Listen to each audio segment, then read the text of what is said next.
بندہ سمجھتا ہے میں سودی کاروبار کر رہا ہوں، لیکن اس کے باوجود بھی میرا کاروبار تو چل رہا ہے۔ میں سودی کاروبار کر رہا ہوں، لوگ تو میری عزت کر رہے ہیں، مسجد کی کمیٹی کا میں صدر بھی ہوں، میں معززین شہر میں شامل بھی ہوں، لوگ مجھے جلسوں میں مہمان خصوصی بھی بلاتے ہیں، میں ایم پی اے بھی منتخب ہو گیا ہوں، مجھے وزارت کا قلمدان بھی سونپ دیا گیا ہے۔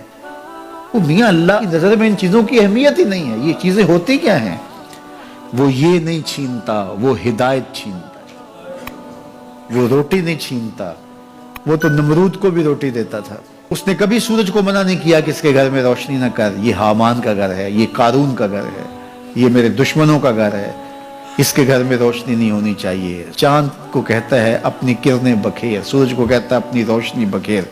جس طرح باجزید کے گھر میں روشنی ہوتی ہے، اس مکار کے گھر میں بھی ایسی روشنی ہوتی ہے، فرق نہیں پڑتا۔ تو وہ کرم نوازیاں تو نہیں رکتی، لیکن اللہ جب کسی سے ناراض ہوتا ہے تو اس سے ہدایت کی توفیق سلب کر لیتا ہے، تو اعلان جنگ ہوتا ہے۔ تو پھر وہ ٹکرے بھی مار رہا ہو تو اس کی رسم کی نماز ہوتی ہے، اس کا ماتھا جھک رہا ہوتا ہے، دل نہیں جھک رہا ہوتا، کیونکہ ہدایت سلب کر لی گئی۔ جب اندر سے روح ہی نکال لی جائے تو باقی بچتا کیا ہے؟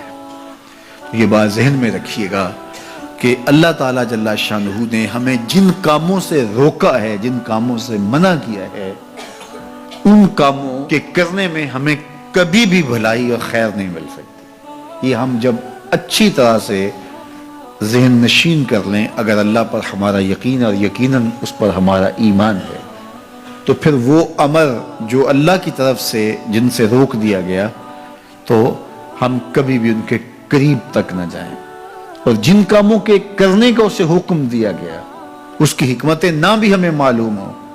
آج جدید سائنس تحقیقات کرتی ہے تو ہمارے سامنے آتا ہے کہ وضو کے کیا فوائد ہیں۔ آج ہمیں لوگ بتاتے ہیں کہ جناب آپ امامہ باندھیں گے تو سن سٹروک سے بچ جائیں گے۔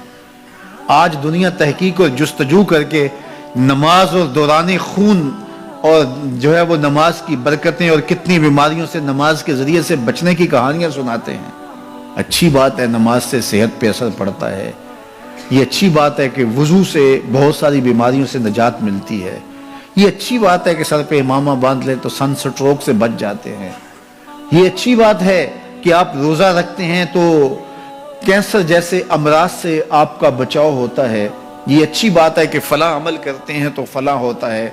لیکن صاحب ہم سن سٹروک سے بچنے کے لیے امامہ نہیں باندھتے، ہم محمد عربی کی ادا کے لیے باندھتے ہیں۔ دوران خون کے لیے نماز نہیں پڑھتے، ہم رب کے حضور سجدہ ریزی کے لیے اس کے حضور اپنی نیاز مندیوں کا سر جھکاتے ہیں۔